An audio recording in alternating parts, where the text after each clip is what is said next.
日同大家煮一個好鮮味嘅蠔仔肉碎泡飯。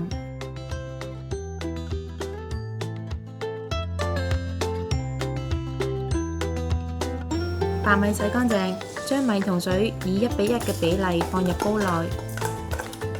開中火煮到氣閥門跳動，再轉細火繼續煲。煲飯嘅時間為10分鐘，熄火之後焗多10分鐘至收水。蠔仔放入筲箕裡面，加少少鹽同生粉，輕輕撈勻。用清水洗乾淨，至到蠔仔冇生粉同埋黏液，咁樣做就可以令到蠔仔保持完整啦。煲1鍋水，水滾之後落少少酒同埋鹽，將蠔仔略為出水，盛起瀝乾備用。免治豬肉加入生抽、紹興酒、糖、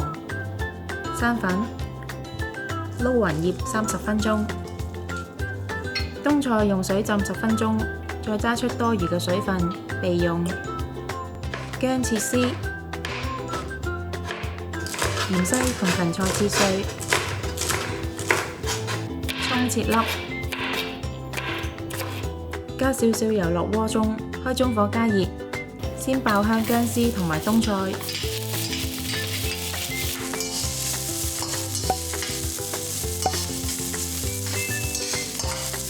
再加入上湯同埋水煮滾，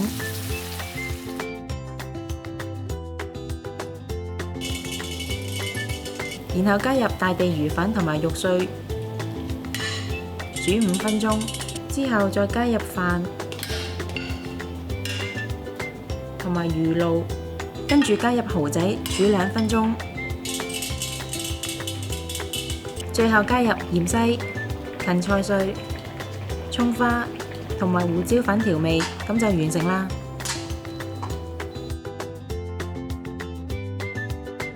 鍾意我哋條影片嘅朋友可以 Like、Subscribe、Share， 同埋記得撳着個鐘仔，可以第一時間收到我哋嘅最新資訊同埋影片。